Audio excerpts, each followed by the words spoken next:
15 साल में ये पेंटिंग कंप्लीट किया। Artist name was Ghulam Ali. तो ये सीन है, तो यहाँ से ये व्यू आ रहा है, कितना ज़बरदस्त व्यू आ रहा है। तो हज़रत मोहम्मद सल्लम से लेके अर्तुल गाजी तक कुछ ऐसे नवादरात और कुछ यही वो घर है जहाँ पे उस ड्रामे की सीरियल की रिकॉर्डिंग चलती है। और मज़े की बात यह है कि यूसुफ सलाहुद्दीन जो इस हवेली के ओनर हैं वो आज हम सब में मौजूद हैं। लास्ट व्लॉग में आपको पता ही है कि जैसे मैं वॉल सिटी के टूर पे आया था और मुझे वॉल सिटी की टीम नहीं मिल रही थी, तो मैं वॉल सिटी की टीम को ढूंढता फकीर खाना म्यूजियम में आया था। और उसके बाद जो है अब नेक्स्ट व्लॉग स्टार्ट होता है। तो आज सुबह सुबह जो है काफ़ी ज़्यादा वॉक हो गई है। घर से मैं नाश्ता करके नहीं निकला था क्योंकि यहाँ पे ब्रंच था। मुझे पार्टी गेट बुला रहे हैं, कह रहा आ जाओ आप आगे। A few moments later. तो फाइनली मैं ग्रुप के साथ मिल गया हूँ और यहाँ से अब ऑनवर्ड ग्रुप के साथ ही जाऊँगा। तो ये काफी बड़ा ग्रुप है और वो आगे सबसे आगे फ्लैग मैन है और ये सब लोग जो हैं ग्रुप का पार्ट है। मेरा ख्याल अराउंड 50-60 के करीब लोग हैं। ग्रुप के साथ जो पहली लोकेशन आई है ना, वो मोहम्मद रफ़ी जो इंडियन सिंगर है उनका घर है। यानी 1930 और 1940 के दरमियान में कुछ साल जो है मोहम्मद रफ़ी ने इस घर में गुजारे हैं और यहाँ से फिर वो इंडिया शिफ्ट हो गए थे पार्टीशन से पहले। और जाहिर सी बात है अब इस घर में कोई और लोग रह रहे हैं, लेकिन ये घर मोहम्मद रफ़ी की मलकियत तो नहीं है, लेकिन लोगों ने जो है ना जो यहाँ पे रह रहे हैं उन्होंने लोगों के लिए इस घर को ओपन रखा हुआ था कि लोग जो है ना आके देख सकें। इसके बाद जो है हम डिफरेंट किस्म की छोटी और बड़ी गलियों से गुजरते हुए हम जा रहे हैं और जो हमारा गाइड है वो हमें बता रहा है कि फ्यूचर में वॉल सिटी के क्या क्या प्लान्स और वॉल सिटी कौन से रीडेकोरेशन के काम करना चाह रही है जिससे ये प्लेस जो है ना टूरिस्ट के लिए और ज्यादा अट्रैक्टिव हो जाए। इस टूर में अब अगली लोकेशन है फकीर खाना म्यूजियम। फकीर खाना म्यूजियम जो है वो फकीर फैमिली जो है वो उसको ऑन करती है और ये इसको साउथ एशिया का सबसे बड़ा प्राइवेटली ओन म्यूजियम भी कहा जाता है। अगर आपने कभी ग्रीन टीवी का drama serial stand up girl देखा है जिसमें सुहेल अहमद भी होता है, तो इस वजह से आप यकीनन पहचान गए होंगे यही वो घर है जहाँ पे उस ड्रामे की सीरियल की रिकॉर्डिंग चलती है और यहाँ पे सुहेल अहमद बैठ के जो है ना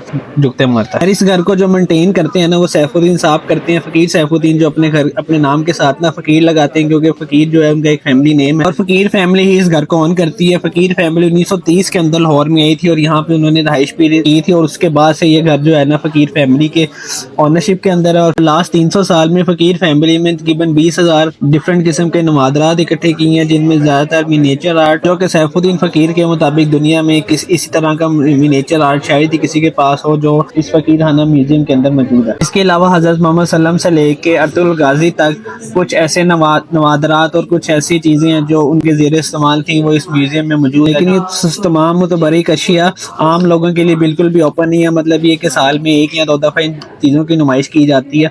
आम अगर आप स्पेसिफिकली विजिट करने के लिए आए तो शायद ये आप चीज़ें आपको नहीं दिखाई जा सकती। यहाँ पे फकीर सैफुद्दीन साहब अपने म्यूजियम के बारे में ब्रीफ कर रहे हैं कि किस तरह वो इस म्यूजियम को मेंटेन करते हैं और किस तरह उन्होंने क्या क्या चीज़ें इस म्यूजियम में इकट्ठी की हुई हैं।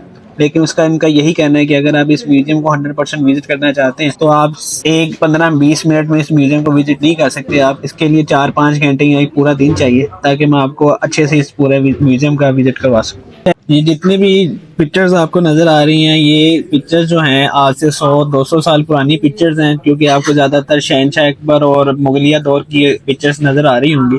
इनमें से कुछ पिक्चर ऐसी भी हैं जिनको बनाने में 10-15 साल का अर्सा लगा क्योंकि ये मिनिएचर आर्ट है। मिनिएचर आर्ट एक्चुअली वो आर्ट होता है जिसमें आप नेकेड आई से उसकी क्लैरिटी को या उसकी डिटेल को नहीं देख सकते। आप खुदबीन या स्पेशल किस्म के लेंस के थ्रू देख सकते हैं जिसमें आप पिक्चर को जूम करके फिर उसकी डिटेल्स वगैरह ना देख सकते हैं। और ये सामने जो पिक्चर्स नजर आ रही हैं ये जो है सैफुद्दीन फकीर साहब के दादा परदादा की पिक्चर्स हैं और उसमें जो एक दादा की परदादा की पिक्चर लगी हुई है जो ब्लैक कलर में ब्लैक एंड व्हाइट नजर आ रही है। ये पिक्चर जो है मोमबत्ती को जो ब्लैक होती है ना पेपर के ऊपर मोमबत्ती का पूरा ब्लैक सा फैलाया जाता है और उसके बाद फिर हाथों के साथ ब्लैक वाले हिस्से को वाइट करके इस तरह करके ना कुछ पिक्चर बनाई जाती है जो उस दौर में जो क्रिएटिविटी थी ना ये बहुत आम थी। तो मैं अगर किसी पेंटिंग के सामने भी खड़ा होता हूँ उस पर 2 घंटे बात हो सकती है किसी भी एक पेंटिंग के साथ। तो आपके पास टाइम भी शॉर्ट है। मैं आपको चंद चीजें दिखा देता हूँ। लाइन ऑफ द नवाब साहब पान चला रहे हैं and his mouth is full of saliva. हल्का सा मुंह फूला हुआ and there's a little reddish जी ओके नीचे जाएंगे तो उनके कपड़ों पे आपको सिल्क फील होगा। Look at them. ओके नीचे जाएंगे ब्लैक में वेलवेट है। And look at the texture of his pajama, his socks and carpet and shoes. Artist took 15 long years to complete this one painting. 15 years. And it's not on paper, it's on ivory. अच्छा it's not right. Oh yeah, it's on ivory. Ivory tusk of elephant. हाँ So हर हाथी texture दांत। का feel हो रहा है कि cotton हाथी है। दांत। Oh yes, yes, yes. 15 साल में ये पेंटिंग कंप्लीट किया। Artist name was Ghulam Ali. हाँ उन्हीं का जिक्र वो कर रहे हैं। और जो ब्रश इसमें इस्तेमाल हुआ है उसे हम कहते हैं परगजा। उसकी टिप पे गुलहरी की दुम का एक बाल होता है। फकीरखाना म्यूजियम को खैर बात करने के बाद फकीरखाना म्यूजियम के अंदर से ही हम रिक्शे पे बैठ गए और अब हमारी अगली मंजिल जो है हवेली बरूदखाना है। I'm celebrating this beautiful day. You have chosen us for this beautiful day. I'm really thankful to you for a wonderful day. I can see a smile on every face. MashaAllah, today is Eid al-Fitr. MashaAllah, today is Eid al-Fitr. MashaAllah.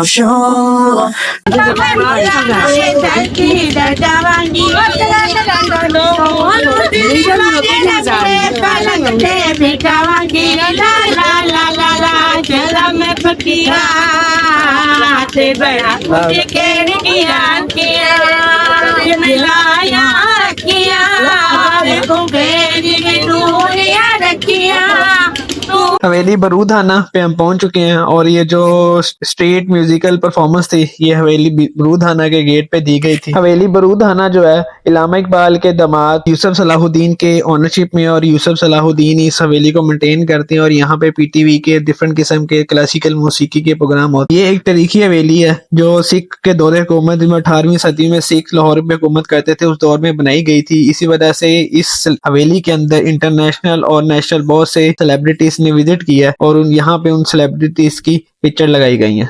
और मजे की बात यह है कि यूसुफ सलाहुद्दीन जो इस हवेली के ओनर हैं वो आज हम सब में मौजूद हैं।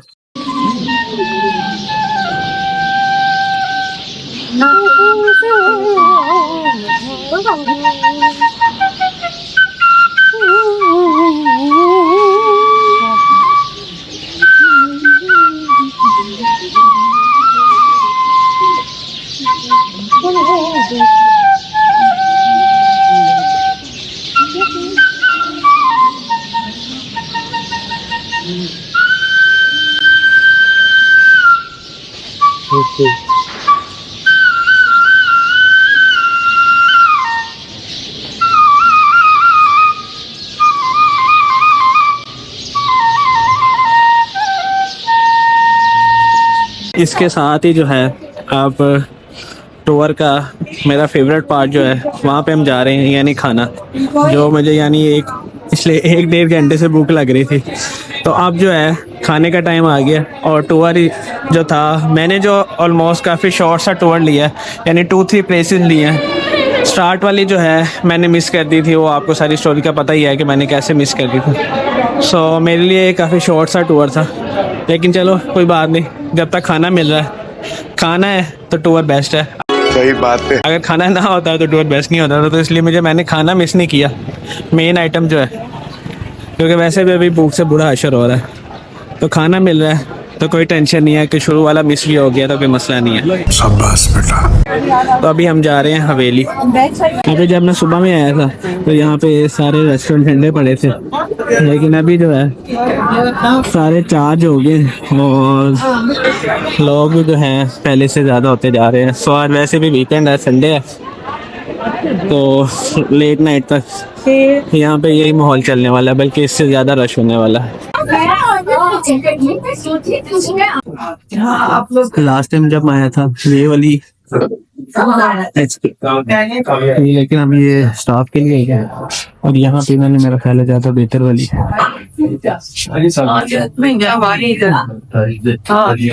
ज़्यादा बेहतर वाली लिफ्ट बना दी।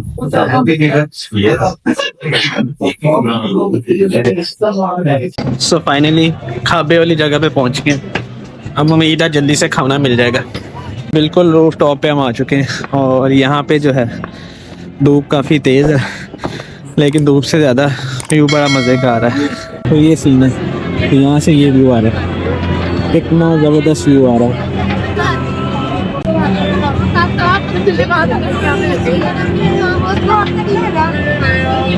मुझे यार ज़्यादा लोग ना फॉरनर ही सी नज़र आ रहे हैं, लोकल भी हैं लेकिन फॉरनर भी काफ़ी ज़्यादा। वो सिखों का कुछ गुरुद्वारा है जो बादशाह मॉस्क के बिल्कुल पास ही है, किले के एंट्रेंस के पास। किले का भी व्यू आ रहा है, तो किले का व्यू देखते हैं वहाँ से। क्योंकि तो मैंने पहले भी देखा हुआ है, अभी तो बस से इंतजार है जल्दी से खाना आ जाए। मुझे तो टी शर्ट में इतनी गर्मी लग रही है, लेकिन कुछ लोगों ने यहाँ पे कोट शर्ट और स्वेटर भी पहने हैं, पता नहीं कैसे पहन के बैठे हैं, मुझे नहीं समझ आ रहा। अच्छा, स्पेसिफिकली हवेली रेस्टोरेंट का ट्रेडिशन है कि वो आपको ना आपकी सीट पे बैठे बैठे हैंड वॉश कराते हैं। तो यहाँ पे खाना देने से पहले जो है ना सब लोगों के ना बारी बारी करके हैंड वॉश करवाए जा रहे हैं। थोड़े से इंतजार के बाद जो है ना यहाँ पे खाना आ चुका है और अभी जो है ना सर्विंग स्टार्ट हो गई है। सर्विंग जो थी वो काफी ज्यादा स्लो है। अच्छा, क्योंकि ये एक ब्रंच था तो ब्रंच के अंदर एक इन्होंने चिकन कबाब दिया, उसके साथ हलवा था, चने थे और नान था और हलवा पूरी थी। हलवा पूरी जो थी वो सिर्फ एक थी, नान जो था आप बार बार ले सकते हैं और उसके साथ एक 7 अप की बोतल। वहाँ पे म्यूजिक का शोर काफी ज्यादा था तो इस वजह से मुझे जो है ना बाद में डबिंग करनी पड़ रही है। अभी 3 बज गए और अभी जो है मैं घर को निकल रहा हूँ। ये मैं गेट नंबर 1 के ऊपर आया था, लॉरेंस गार्डन नहीं किया था कि जैसे ही मैं खत्म होगा मैं गाड़ी में बैठूंगा आराम से घर पहुँच जाऊँगा। क्योंकि अभी जो बस पे आए हैं, लॉरेंस गार्डन मेन ऑफिस पे आए हैं, वो बस का वेट कर रहे हैं और जैसे ही लोग इकट्ठे होंगे उसके बाद बस चलेगी और फिर वो घर जाएंगे। नाश्ता या ब्रंच जो भी कह लें हो गया, तो उसके साथ जो था लस्सी या चाय वगैरह नहीं थी। लस्सी की तो ज़रूरत महसूस नहीं हुई, लेकिन चाय की ज़रूरत महसूस होती है क्योंकि चाय जो है मैं सुबह ना पीऊँ तो मेरा सर दर्द होता रहता है। लेकिन खैर कोई मसला नहीं है, घर जाके चाय पीते हैं, फिर जगह जाके ना दिमाग को ज़रा सुकून आएगा। शुरू के कुछ पॉइंट जो जैसे कि टकसाली गेट और भाटी गेट था और उसके अलावा 1-2 बिल्डिंग थी जो फर्स्ट 1 आवर में उन्होंने ब्रीफ की थी, वो मेरी मिस हो गई हैं। तो मुझे उसका ना थोड़ा सा अफसोस है क्योंकि वो ज़्यादा इंफॉर्मेटिव होती हैं और उनको देखने और उनको विज़िट करने का मुझे काफ़ी ज़्यादा शौक़ था, लेकिन अनफॉर्चुनेटली वो कैप्चर नहीं हो सकी और मैं विज़िट भी नहीं कर सका। तो ऑलमोस्ट सारा दिन ही मेरा यहाँ पे लग गया। इस वक्त 3:15 हो रहे हैं और अभी मैं घर को जा रहा हूँ। तो अभी घर जाके जो है इसकी एडिटिंग करनी है क्योंकि आज संडे है और संडे को आपको पता है कि मेरा ब्लॉग आता होता है। अभी जाके इसकी घर एडिटिंग करनी है तो मेरा ख्याल है कि 3-4 घंटे एडिटिंग में लग जाएंगे, उसके बाद अपलोड में लग जाएंगे। तो उम्मीद है कि इंशाल्लाह रात 12 बजे तक ना, अनलेस के कोई मुझे दरमियान में कोई काम नहीं पड़ जाता या मुझे कहीं जाना नहीं पड़ जाता, तो उम्मीद है कि रात 11-12 बजे तक ना ये ब्लॉग आ जाएगा। तो खैर इसके साथ ही ये वीडियो को मैं एंड कर रहा हूँ। अगर आपको ये वीडियो अच्छी लगी है तो इस वीडियो को लाइक कर दीजिएगा और दूसरों के साथ शेयर कर दीजिएगा। चैनल को अभी तक आपने सब्सक्राइब नहीं किया तो चैनल को भी सब्सक्राइब कर दीजिएगा। मिलते हैं नेक्स्ट वीडियो में, तब तक के लिए अल्लाह हाफिज़।